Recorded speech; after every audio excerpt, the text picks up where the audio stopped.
Do Ministério Público, Deltan Dallagnol, que coordena a força-tarefa da Lava Jato em Curitiba, explicando então detalhes da denúncia que envolve o ex-presidente Luiz Inácio Lula da Silva, usou palavras muito fortes, disse que Lula foi identificado como o chefe máximo do esquema, usou também uma outra expressão como o grande general.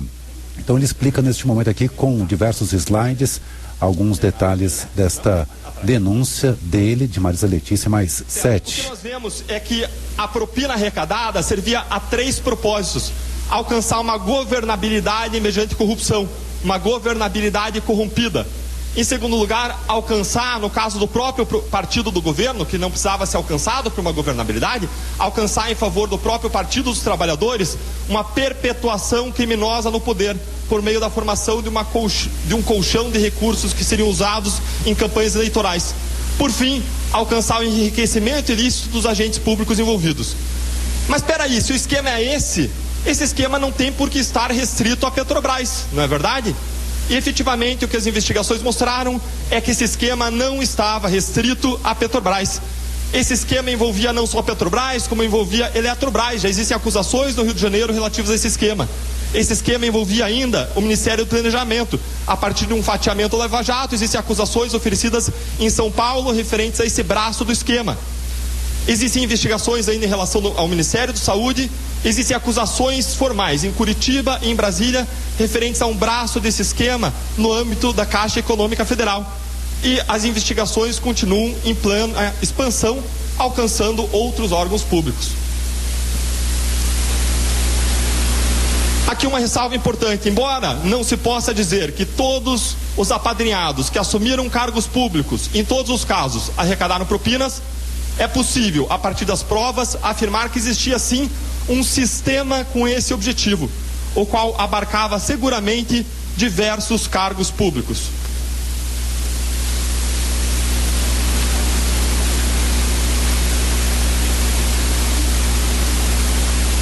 Você acompanha aqui na CBN a coletiva de imprensa em que Deltan Dallagnol, procurador da República, explica a denúncia que faz hoje do ex-presidente Lula. Esse esquema chamado de propinocracia, o que nós vemos é que esse esquema objetivava alcançar 3 fins.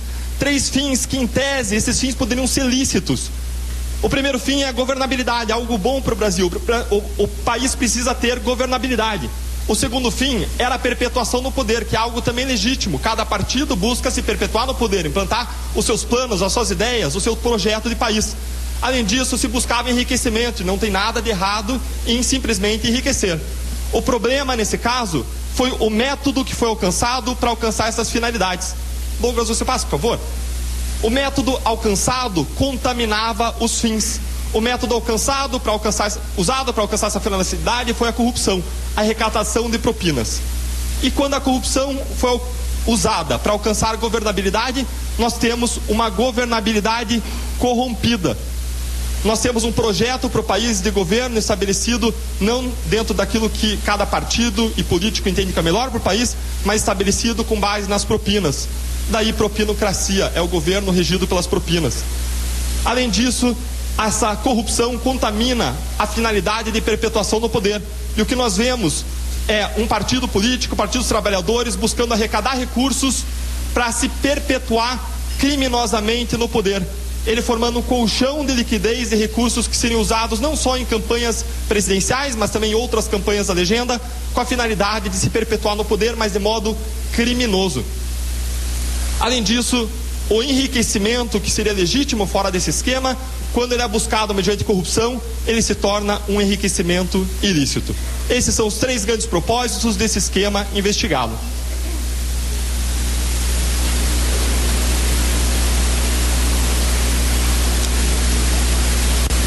O ex-presidente Lula está sendo denunciado pela Força Tarefa.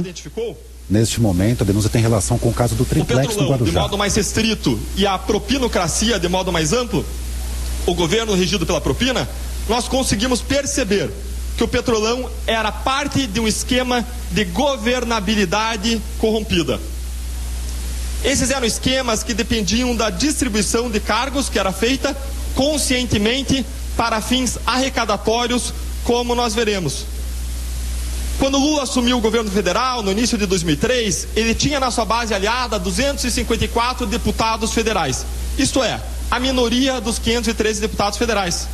Após ele adotar uma política de distribuição de cargos que envolvia mais de 18 mil cargos de confiança e posições estratégicas, já agora em maio de 2003, a base aliada era composta por 325 deputados federais. Isto é, por uma maioria. Os próprios partidos Progressista e PMDB eram adversários na campanha de 2002. E depois de um processo de articulação com a obtenção de cargos para fins arrecadatórios, eles foram trazidos para perto do governo.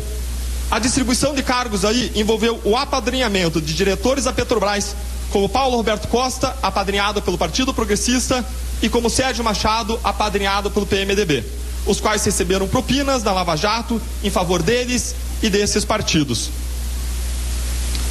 Agora, quem tinha poder para distribuir e efetivamente distribuiu cargos para fins arrecadatórios? Lula. Só o poder de decisão de Lula fazia a estratégia de governabilidade corrompida viável. Lula estava no topo da pirâmide do poder, competindo em nomear os altos cargos da administração pública federal.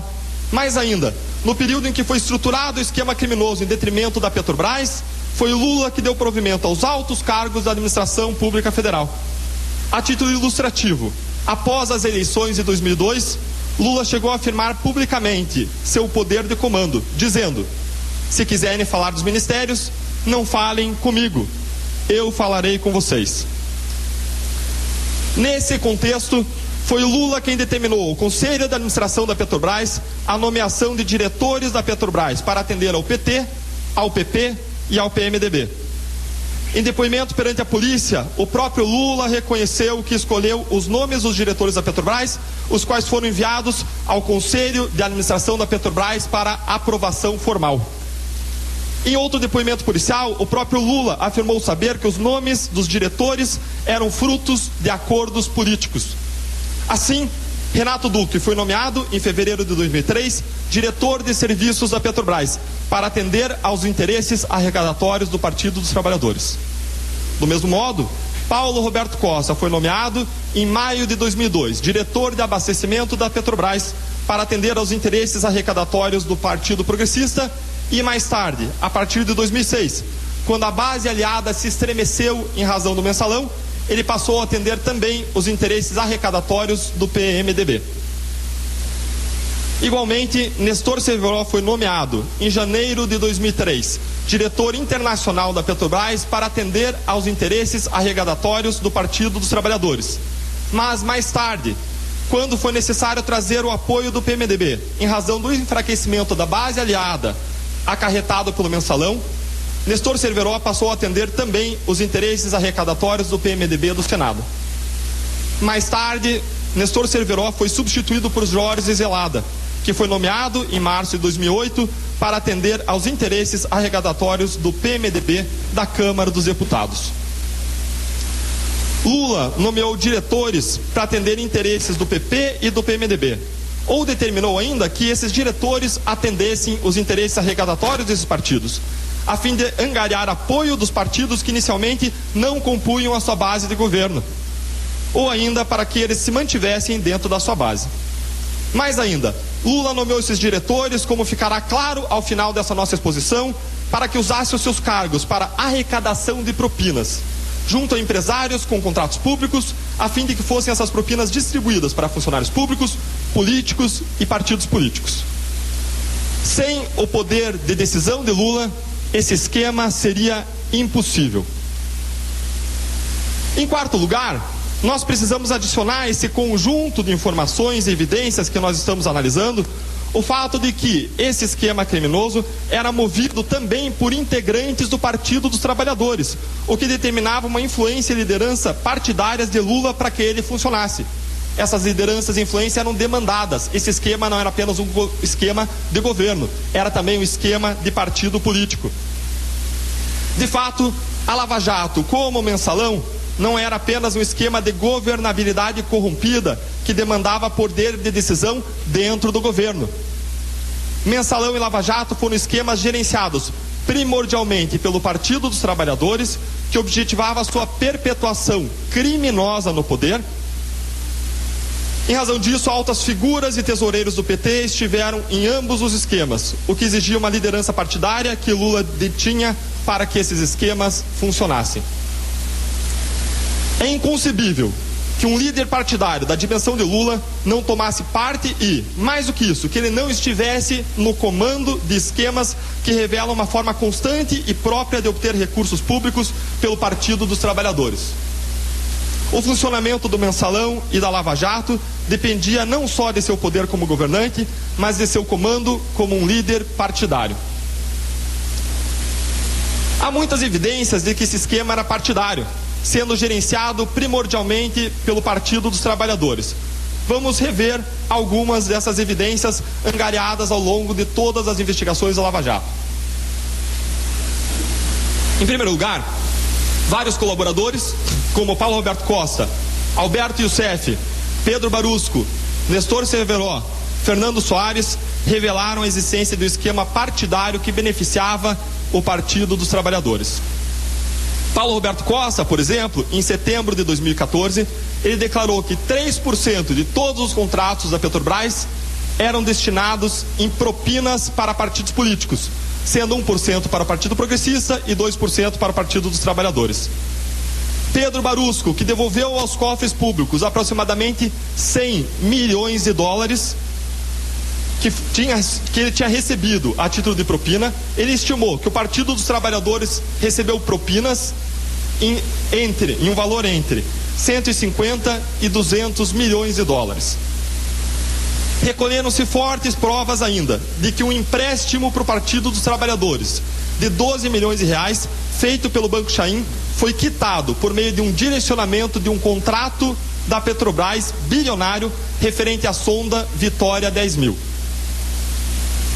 Angararam-se fortes evidências também de que a construtora Cetal, que colabora com as investigações, repassou propinas para o Partido dos Trabalhadores por meio de transferências para a gráfica Atitude, que tem relações com o PT, a pedido de João Vacari, que é o ex-tesoureiro do Partido dos Trabalhadores. Some-se ainda que 2 ex-tesoureiros do PT já foram denunciados na Lava Jato: João Vacari Neto, que responde a 6 ações penais, e Paulo Ferreira, que responde a uma ação penal recente em que ele é acusado de receber propinas em nome do PT, que são recursos desviados de um contrato de construção do novo SEMPES da Petrobras. Propinas essas que foram repassadas a familiares, blogs e até mesmo escolas de samba, inclusive com o uso de contratos falsos. Obtiveram-se, além disso, provas consistentes de que líderes partidários enriqueceram ilicitamente, como José Dirceu, que responde a 2 ações penais da Lava Jato. José Dirceu foi acusado de receber 15 milhões de reais, razão pela qual ele já foi inclusive condenado criminalmente. Esse valor incluía reformas em imóveis e compra de apartamento, além que são benefícios claramente pessoais. Outro exemplo disso é o caso do próprio Lula, que, como se verá, recebeu pelo menos 3,7 milhões em aumento do seu patrimônio a título de propinas.